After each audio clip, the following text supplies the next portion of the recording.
Look, I'm unstoppable. Forget your defense, nothing but an obstacle.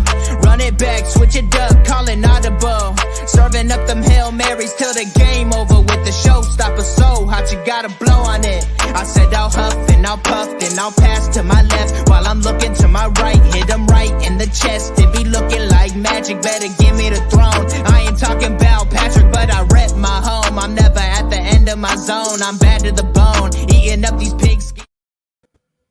Hey everyone, and welcome to the Texans Fan Body Podcast. Tonight we have a special episode. It's draft month, baby. So before I introduce you my guest, I got my co-host, my A1 since day one, Mr. Crenshaw. Say what's up to the folks. What's up, everybody? And our special guest, if you follow Texans on Twitter, if you see the Texans Unfiltered or reading their stuff from Sports Illustrated, and you know Mr. Jordan Pun, Texans _thoughts on Twitter. Jordan, thanks for joining us, man.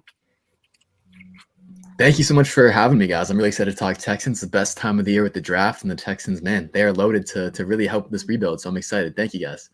Yeah, April has to be my favorite. April has to be my favorite part of the month just because of the draft. Yeah. So I get it. Before we do jump into the draft, the Texans signed Marlon Mack. Jordan, what's your take? My take is I like the signing. I think Nick has made a lot of these signings on guys who, you know, they showed a lot of promise a few years ago and then kind of had an injury derail them. And so that's the reason why, you know, we can kind of buy low on them. And so it's a low risk 1,000-yard rusher. I think he can be that potential RB1 for the committee that we want. He fits the scheme that we want. If he can stay healthy, he's fully recovered off that Achilles, I think could be probably the best running back we've had in a few years, man. Okay. Crenshaw, what about you? Yeah, I agree. You know, he's used to kill us, so Yeah. hopefully he could bring that same energy to us. But yeah, it's been 2 years. I think about 2 years from his Achilles injury, and it's not gonna be as the same because our offensive line is not like the coach. So we need to clear up the offensive line, and he can have success here because I can't see David Johnson no more. I can't see Rex Burkhead no more. So we need a real running back, and also we need to draft one as well. Yeah. I have to agree. A lot of players a lot of fans are saying, well, why did the Colts cut him? He was such a good player. You know, I mean, you got Jonathan Taylor. I mean, that's point example right there. You don't really need him. And then Hines is not that bad of a running back either. So I'm glad that we picked him up. Well, let's jump into it, fellas. Like I said earlier, it's draft month. Jordan, let's start off with you. Name one player that you like, any prospect of this draft. Any prospect. That's tough, man. But if I were to single out one, my guy is Kyle Hamilton, the safety, quote unquote safety out of Notre Dame. I think he's one of my favorite prospects to take at 3 for the Texans because I think we need someone who we can build our defense around and who Lovey denies and alter his defense based off of this generational player. I think that's Kyle Hamilton with his freaky athlete, and that's what Lovey wants. Right? He wants someone who's going to get him interceptions, force fumbles, all that good stuff. And I know he didn't run the best 40-yard dash, but most safeties don't. Kyle Hamilton still ran faster than Justin Simmons, still ran great careers at safety. So I don't have any really concerns with Kyle Hamilton. He seems to be great off the field, work ethic, leadership, all that great stuff. So I think he can be the face of the franchise for the Texans. Okay. Chris, what's your take on Kyle Hamilton? I mean, everything they say he is, I believe it. And like I said, I'm not a fan of the 40 time. It don't matter if he runs fast, no matter if he runs slow. Like Jordan say, the film doesn't lie. And on the film, he's fast, so he's fast enough to me. And I wouldn't mind him at 3. I mean, you know, he's one of those generational players that you don't see all the time. So, hey, I like it. Yeah. I have to agree. In this cover 2, you need a big safety like Hamilton to help with the zones, to help with the D-back. So I think Jordan Hamilton is a good spot for him. If we don't pick up, so before we go on prospects, I wanted to talk to you about this too, Jordan. What is the possibility of the Texans trading out of the 3 spot? I think it's damn near 50-50. It really comes down to how many teams are going to fall in love with these top quarterbacks. Who's going to fall in love with Malik Willis? Who's going to fall in love with Kenny Pickett, Matt Corral, those types of guys? And who's going to want to get ahead of the Carolina Panthers sitting at 6, who are very, very obvious in their quarterback desire. Just deal with another year of Sam Darnold. So I think if we get the right package, if we can trade down and pick up, maybe it's 2 seconds and a third, maybe it's an extra first-round pick in 2023, I think Nick will very much be in favor of that. He always has with the Patriots. I don't see anything different. Would you be mad about that, Crenshaw? No, man. More picks, the better. I mean, this team has so many holes, and we lost so many picks over the years. We need to, recuperate all the picks and fleece them. Like we need to fleece somebody. I'm tired of us getting fleeced. We need to fleece somebody. So, if it's the Eagles, if it's Pittsburgh, all these teams, the Falcons, whoever, man, just get it all, Nick. Get it all. I'm not mad about it. Now there's a lot of trade talks about Brandon Cooks.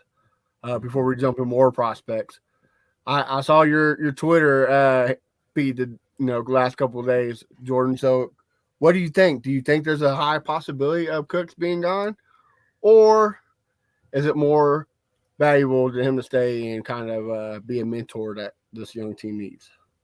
I would say it's more likely that he does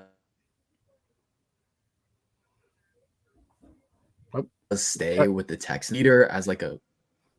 We're good? Yeah, you just cut out there for a second. Go ahead. Oh, okay. Yeah, so I think it's more likely that he stays with the Texans because of how much the organization values who he is as kind of a role model for this team and how they want to build their team for the future. At the end of the day, when you're going through a rebuild, you need to have those guys that the young guys can look up to and to learn from, whether it's Nico Collins or another wide receiver we draft this year, or whether it's just Cooks being a stability type of force for Davis Mills and being his best weapon and really best offensive player on the team. So I wouldn't expect him to be traded.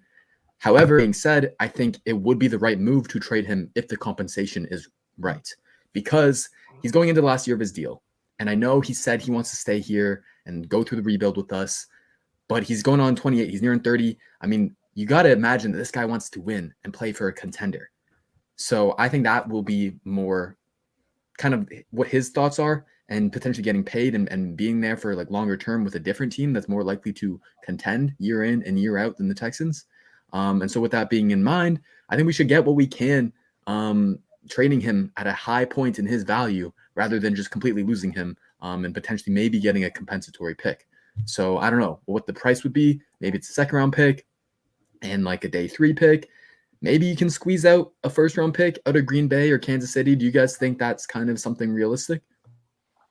Yes, I think with Kansas City having a 29th and a 30th pick, I think that's be a good place for him. Mm-hmm. Like I told Chris on last episode, if you look at Tyreek Hill and Brandon Cooks' number, they're almost the same. It's just you got more touchdowns on Hills and the Cooks. So if you do want somebody, a cheaper version of Tyreek Hill, even if it is a 1-year deal, I mean, you're going to get him for a lot cheaper than what you got out of Hill.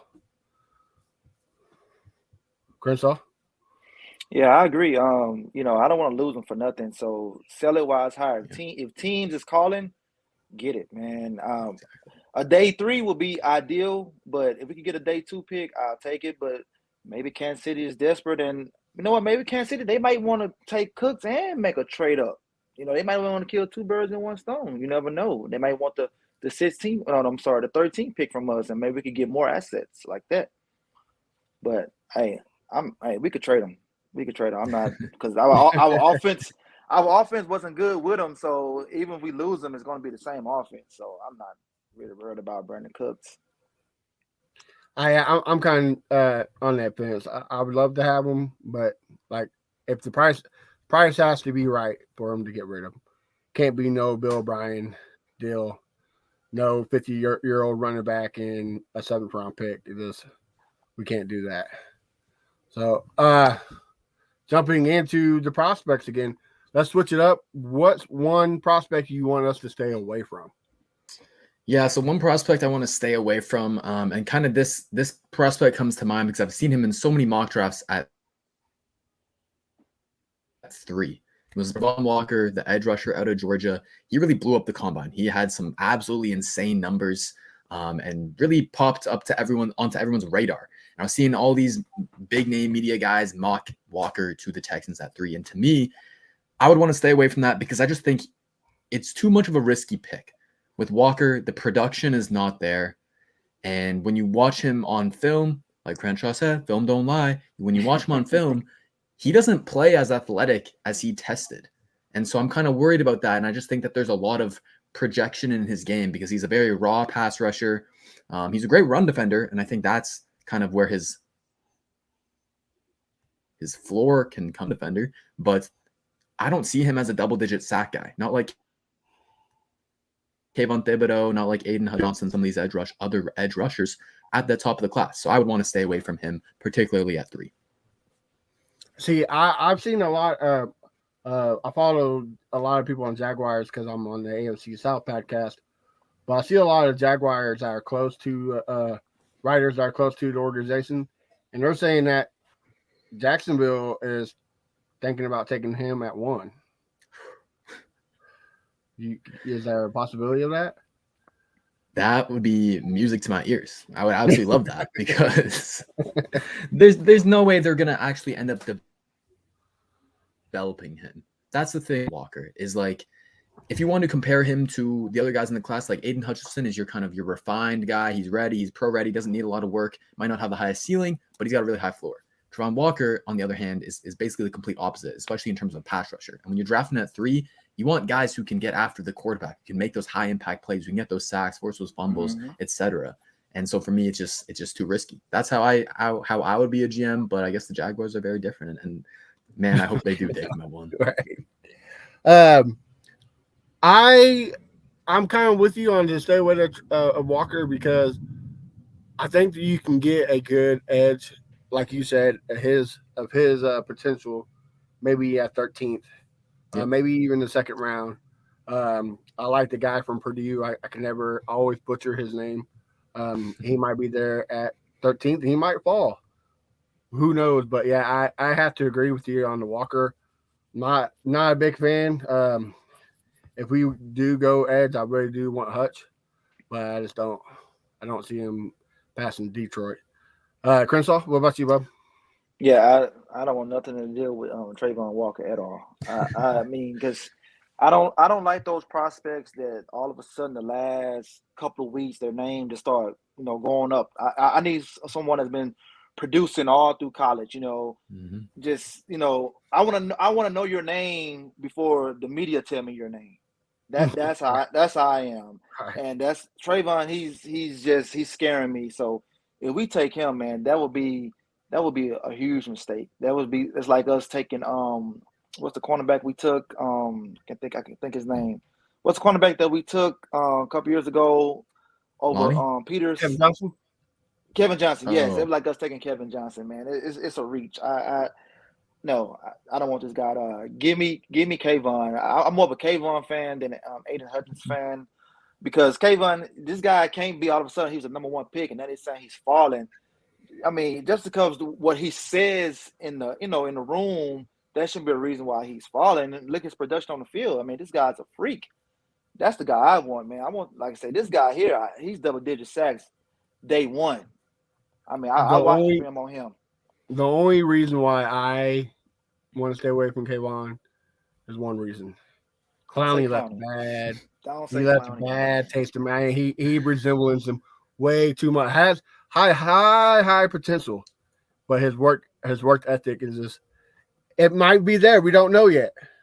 But Clowney was hyped because of that one hit that he had in college. True that. I give you that. This guy Kayvon, since he was a rookie. I mean, I'm sorry, a freshman. He's been balling, man. Since he's a freshman, man. Like if he'd have came out last year, he would have been a top 5 pick. Yeah, but man, it just scares me. With Hutch, He reminds me of the Bus of Boys too much, and another JJ Watt. I mean, I know he's never going to be a JJ Watt, but it'd be nice. But I don't see. I honestly don't see neither of them being there at the 3 pick. I think they're both going to be gone in their first 2 picks if they're smart. Yeah. Well, Jordan, let's keep it going in the same pace. Name me another prospect you want us to stay away from. You're on mute, Bo. You're on mute. Yeah. My bad. I was trying to fix my mic earlier. You're right. One prospects we talked about who to stay away from potentially at 3 because Walker would be a bit of a reach is at 13. So at that spot, I'm kind of thinking like, man, I just really hope like there's a lot of good players out there, and I just really hope we don't reach on a quarterback there because we saw some things with Davis Mills, and I think he earned a little bit of a trust in the sense that, hey, let's at least give him another year and see what he got. And one of the guys who a lot of NFL draft pundits and even myself I like is Kenny Pickett out of Pitt, but not at 13. Not at 13. We've heard all along how this is a weak quarterback class, and the worst mistake that a team can do is go reach on a quarterback and then be tied to him for a few years, and then, damn, what are you going to do at that point? And so I like Pickett. Donald or Josh Rosen. Exactly. Right. And I like Pickett. I think he's one of the more pro-ready guys because of how experienced he is, but that's not really what we need. We don't need one of these guys who's going to turn into a Ryan Tannehill or turn into a Jimmy Garoppolo. That's how a lot of people view Kenny Pickett. I want someone with a higher ceiling. So I don't want to take Kenny Pickett. I want to reach on him on there at 13. That's one of the guys I would want to stay away for at that particular pick. Okay. Kearnshaw, what's your idea about Pickett? Yeah, I can't really tell you. Yeah, I can't really tell you, what I like and don't like about Pickett. All I can say, I don't want any quarterback in this draft. Because I want to give Mills the chance, and because next year, you got more quarterbacks coming out next year that you can choose from. So I want to give Mills all the opportunity in the world before we say he is or isn't the guy. Now I still want to build a squad, whether Mills my quarterback next year or not. I still want to build a squad around him, but I don't like none of the quarterbacks. I don't like Pickett. I don't like Willis. I don't like any of them. So 13, I like the Devin Lloyd kid out of 13. Lovey needs a linebacker. We got all these one-year deal linebackers. We need a real linebacker that's going to be here for 10 years, man. Sideline and sideline, man. Brian Cushing, we need something like that, man. I agree. I think you have too many holes to fill at 13 in quarterback. You could say he wouldn't. You could say he would. I believe if he would have stayed one more year in college, he'd be the first overall draft pick at quarterback. I mean, he had a great year against pro quarterbacks as a senior, or pro defense as a senior year in college. I mean, it was basically in the NFL his senior year. So I think you gotta give Mills a chance, but I do want him have some competition. So if that King from Miami is available, maybe in the 6th or 7th, hell, maybe he doesn't get drafted, period, and you just pick him off in free agency, take him. I think he would bring a different aspect than what Mills is, and that's more of an athletic kind of run type offense. So maybe that's something you can go about, because you have to have a quarterback battle somewhat. Yeah. Right now we don't have one. Yeah, they signed Kyle Allen, but I think we all kind of know what Kyle Allen is at this point, and he's not really he can be insurance, but he's not going to push Mills at the same time. So I would agree with you. I think Nick Caserio, he's always loved to take quarterbacks late in the draft, even when they had Tom Brady with New England. So De'Ara King played for Miami, played for Houston. He actually put up some, whenever he's been available, he's always been a good quarterback. It's just he's dealt with so many major injuries. He's torn his meniscus, torn his ACL, just had shoulder surgery after this year after only playing 3 games. So he's like the Will Fuller of quarterbacks. That's basically how I see it. But I mean, 7th round, go take a shot at him for sure. Right. Change it up. Let's do a curveball. Let's do what's your other prospect that you'd like to see us go after? Yeah, so I mean, while we're on the topic of at 13, I do like Devin Lloyd a lot. Crenshaw, that's a great one. The cover linebacker for sure. I think another guy I would like to go is Jermaine Johnson. If we don't get a chance to go take one of Hutchinson or Kayvon, if they're off the board at 3, and maybe we go with DB, Kyle Hamilton or Sauce Gardner, then go get an edge rusher because this edge rushing class is so good, especially at the top. The top 5-6 guys are all first round talents. Mm-hmm. And Jermaine is a dog, man. He's an absolute dog on the field. He's just constantly getting after the quarterback, constantly pursuing the football. He's a really pro-ready run defender, in my opinion. He's tall, he's long, he's well built. He just looks like an NFL athlete. He tested pretty well. He killed the Senior Bowl, was really impressive in person down there in Mobile. I think he's got the potential of a double-digit sack guy. Now, it might take him a little bit longer to get there than Hutchinson or than Thibodeau, but he has all the tools to get there. And I think opposite Jonathan Grenard, like that is your duo of the future right there. So I would like Jermaine Johnson. Crenshaw, you like Jermaine Johnson? Yeah, I do like Jermaine Johnson. The guys that's like under the radar, those are guys sometimes more hungrier than the guys that's on the top of the radar. So I feel like that guy feel like, hey, I'm just as good as the other two. So, hey, get me. So we get Jermaine. Hey, I won't be mad at that right there. I won't be mad at that at all. That is a great pick. Yeah, a lot of the mocks I've been doing is either between the guy from Purdue and Jermaine Johnson, the Ole Miss defensive end. It's just like you said, when you get to the tops, to me, I think there's 7 defensive edge rushers that are just phenomenal, and then they kind of fall off. But yeah, at 13, even at 37th, I think you can pick a somebody that can help Grenard. Well, Jordan, let's keep it.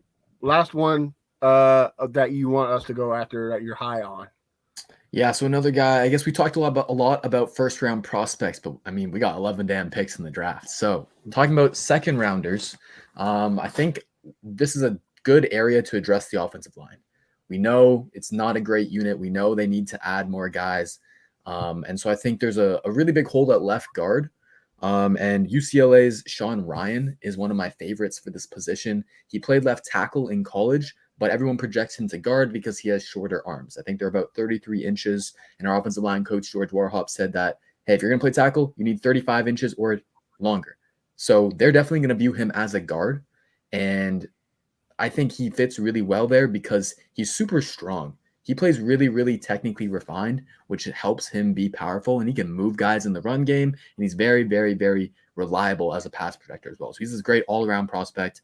You will have to take a little bit of a transition period moving him from tackle inside to guard, but I think he has the potential of a above-average starter in there. And so if you can get that in the second round, man, I'm all for that. We need to boost our offensive line badly.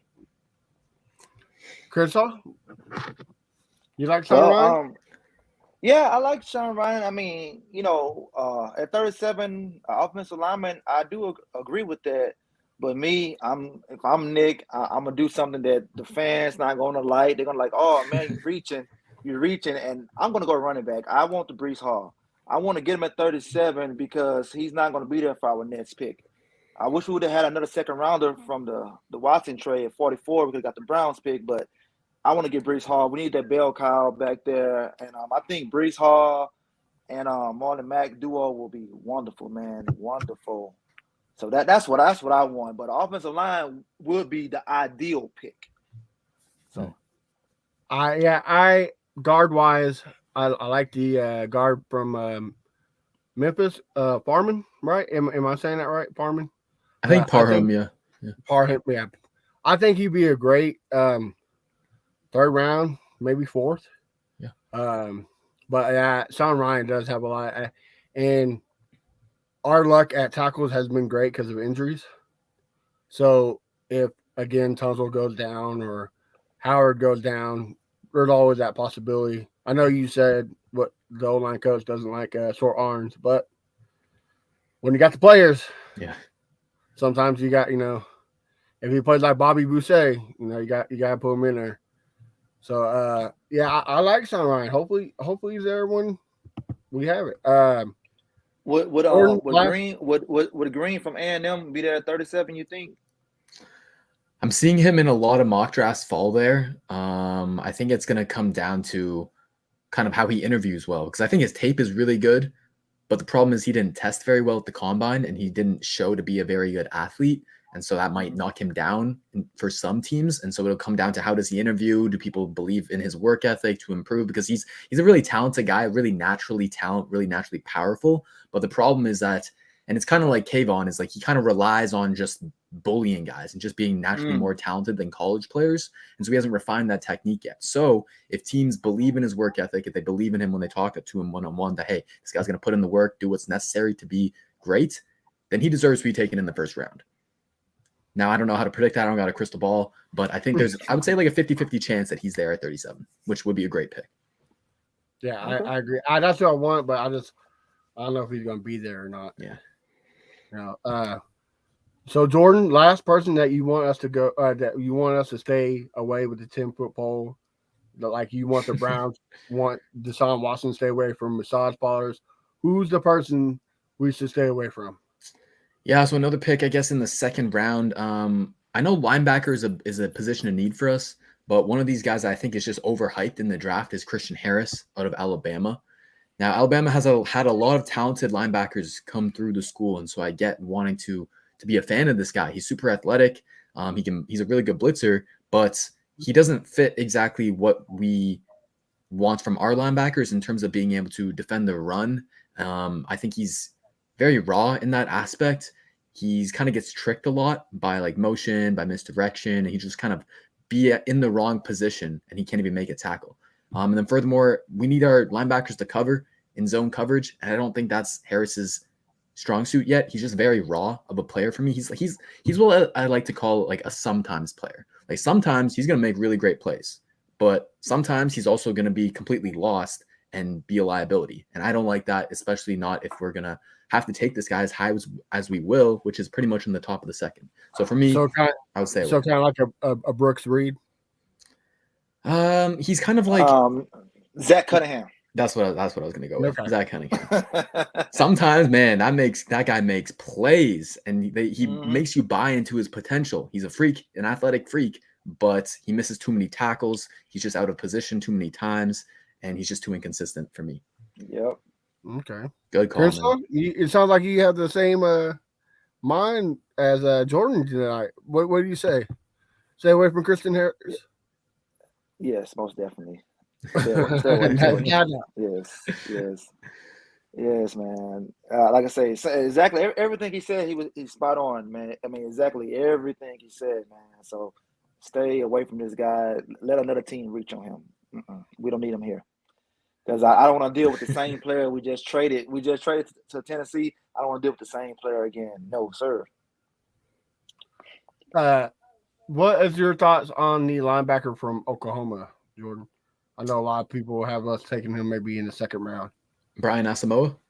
Yes. Yes, sir. I like him a lot. He really surprised me on tape because I didn't have any sort of idea of where he should be going when I was sitting down to go watch him. I didn't have any like preconceived notions on him. But that dude is a dog. He flies around the field, man. He's like a heat-seeking missile. He kind of reminds me of like DJ Swearinger just because he's kind of built more like a really big safety. And I know Swearinger's short. Yeah, exactly. Short. He's kind of small. He's got shorter arms. And I know Swearinger might not be the best comparison, but imagine Swearinger playing linebacker rather than safety. Then you got a player right there. I got one for you. What's his name? Doomerville. Kind of, yeah, kind of smaller like a Mark Barron. Yeah, exactly. Mark Barron's a good one. Like safety linebacker hybrid, super athletic. He may be undersized, but he makes up for it because of how athletic he is and how he's a dog. He really is. So I like him in coverage. I think he's going to be a bit tough to play on rundowns, but that's why you got Cameron Grugier-Hill. That's why you got Christian Kirksey. So they can develop this guy and give him some time to bulk up a little bit and get better in run defense. But right away, he'll be a good third down sub-package linebacker who can cover. Okay. Before we go just a little bit further, we got some comments on Facebook and Twitter. As a Titans fan, I hope you all rebuild well. Don't want the AFC South to be a joke no more. I mean, if the Jaguars can do something, we would. And then also we got can't wait for all to win the division, lose in the first round. I love Hilton Stadium. Obviously, that must be Goddamn. a Colts fan. I worry if I was you, I would worry about not signing 90-year-old quarterbacks every year. Then worry about the Texans, but that's just me. So we kind of do a hot take on the show. We make a big bold prediction. Like I said earlier, biggest time of the year, April. What's your biggest bold prediction of this year's draft? In terms of the Texans or in terms of just the entire draft? Well, let's go crazy. Let's do one with the Texans and one period. One hot take for the Texans is that they go wide receiver in the first round. That's my hot take. Because I know it's not really a big position of need with Cooks and with Nico, but I think at 13 and potentially if they trade down, they're going to have a lot of talented wide receivers to pick from. I think they could love Jamison Williams out of Alabama. I think they could love Arkansas wide receiver Treylon Burks. Maybe it's one of the Ohio State guys and Garrett Wilson or Chris Olave. But I think that's what they're going to try and do with how the board falls to them. I think that's what they'll end up finding the best value at. Okay. All right. Now, what's your hot take of the NFL period? NFL period, Malik Willis goes number 2. I don't know. That's not really like the craziest hot take right now because it's kind of becoming more and more popular. But I do think one team is going to absolutely fall in love with him. They're going to view him as, I kind of view him as like a Cam Newton type, like just a really, really great runner. And you can develop him as a passer as well because he's got all the arm power and talent in that sense. And so I think he'll go number 2. I see a lot of mock drafts with that. I don't see how you can be paying Jared Goff all that money and then waste the second pick. But yeah, not necessarily with the Lions. It might be a trade for another team, but I think he'll go as high as 2 for sure. Okay. Crenshaw, what's your boldest pick for the Texans? My boldest pick for the Texans. Oh man. Well, for the NFL, I was going to say what Jordan said, Malik Willis to Detroit, and that's going to give us more options at 3. But I got to say, my hottest take for the Texans is it's a big gap in the later rounds. After we go 108, it's a big gap to 183. I feel like that we're going to trade up and get back into the 4th round. So that's my hot take. We're not going to use all 11 picks. I say we're going to use only 8 picks this year in the draft. Okay. So that is. My bold take is I'm going to kind of piggyback off of Jordan, but I don't think they're going to do it in the first round. I think we're going to take receiver Christian Watson. I know all Texan fans hate that last name, but the dude is just 6'4", just a monster, and like we've been saying all episode, the tape don't lie. Just a beast. So I hope we get him in the 4th. Like Crenshaw said, we trade up and possibly get him in the 4th round because I don't think he's going to be there. Jordan, you think he's going to be there in the 4th round? I think we're going to have to take him in the 2nd round. There's been a lot of talk right after the Senior Bowl that he would go in the 1st round even. So I think you're going to have to target him at 37. I've been hearing them saying he was going to fall to the 4th, maybe 5th round. So 2nd round, maybe I don't want him. But NFL wise, I'm gonna have to say Pittsburgh Steelers trade 4th pick, the 4th overall for Malik Willis. I don't think they're 100% sold on. Can't think of his name now. Trubisky. Yeah. I don't think they're sold on him. Maybe they wait and get a Pickett or a Sam Howell like a lot of mock drafts have it. Mm-hmm. But I don't think that's gonna end well for him. But who knows? Jordan, tell us about what more things you're working on and where we can find you at, bud. Yeah, so right now my biggest project is really just putting together my draft guide for this year. Essentially, 230 plus scouting reports on all these damn prospects in the draft, just to get a really great deep dive on strengths, weaknesses, who their background is as a player, and like what scheme they kind of fit, stuff like that. So I'm putting that together. It'll be out probably next Monday, something like that. Other than that, you can just follow me on Twitter, Texans_thoughts, and yeah, man, I've been really enjoying this year. When me and Crenshaw were talking about the episodes coming up, we were talking about the draft, and we were both like, yeah, we gotta have the guru on here. We got to have the draft master. So we appreciate you coming on. Yeah, guys, for sure. Hold on. Yep. So Jordan, I got a question for Jordan.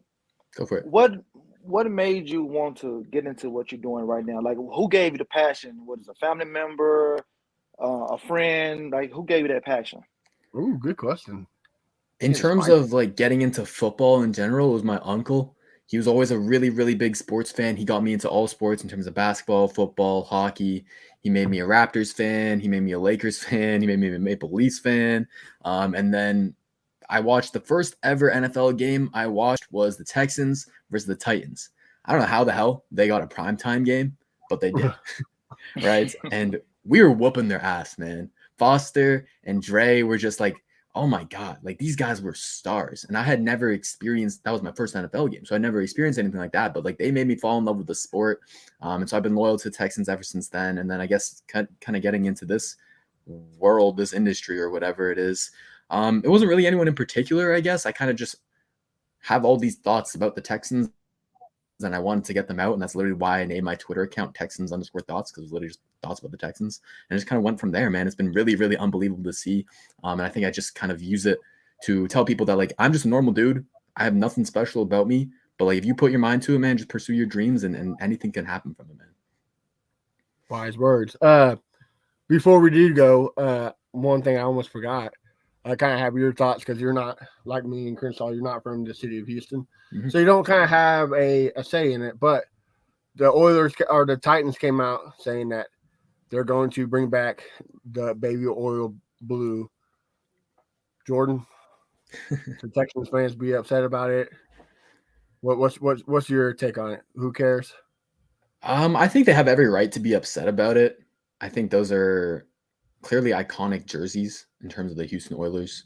And they're some of the prettiest jerseys out there. So I think Texans fans should definitely have every right to be upset and screw the Titans, man. They have their own jerseys, just stick with it. Like, screw it. Like, that's man. Right. It is Crenshaw, I know you, man. You're Houston till the day that die. How you feeling about that? Oh, it looks like we lost him. Well, I guess he got so mad he said, "Screw it, I'm out." So, Jordan, again, man, thank you for coming on. Everybody, again, follow him at Texans_thoughts. You can follow me at A1Day1 Texans. My very upset co-host about the Oilers at Fifth Ward Crenshaw, and find us at Texas Fan Battle. Right now, we are having a giveaway. If you follow us on every platform, every mainstream, YouTube, whatever it is, you follow us, like our stuff, share it, whatever, you get entered in a drawing for a $200 gift card to Amazon. Gas is real high, so I mean, there you go. You can take it. So make sure you we're trying to build from the ground up. So we couldn't do this without you. So we just want to say thank you, and it's kind of our way of saying thanks. Crenshaw, I told him that you're upset about the Oiler Blue. What's your thoughts about it?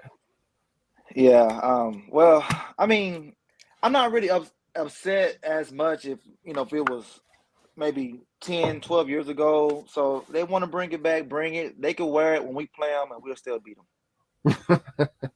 So we're gonna split with at least like one, that. right? Yeah, yeah. We'll at least get them once, man.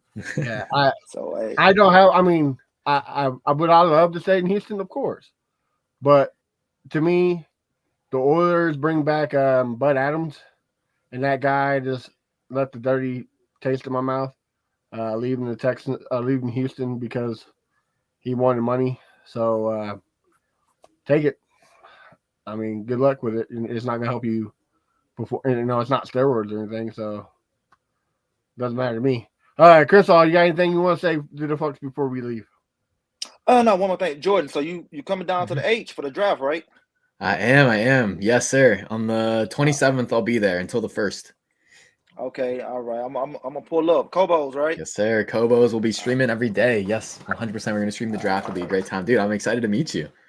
Oh yeah, I'm pulling up, man. Yes, sir. Let's do it. Let's do it. Already. You're making me want to skip town and run to Houston. I'm up here in Kansas City and I hate it, so I might have to, run away, get away from these Midwestern folks. Well, hey, next year, Jordan, the draft's in Kansas City. I'm trying to talk Crenshaw to come up to the live draft up there in Arrowhead. Yeah, probably. I don't know. We'll see. Definitely, it'll be an interesting thing for sure. I'm excited because this will be my first one to go to like an actual draft, like event, draft party or whatever. So I'm excited to see it for sure. KC will be definitely a fun city. I've never been. Yeah. It's a good city, but the Chiefs fans are a little they're like Cowboy fans, a little crybabies. But Jordan, any last words from you, man? Thank you for coming on. No, I just want to thank you guys. Thank you, Matthew. Thank you, Crenshaw. I appreciate you guys for reaching out and having me on because it's always great to talk Texans football. And hopefully we can do this again, man. I'll see you in Houston, Crenshaw. All right. See you, man. Well, till then, guys, we'll see y'all next week.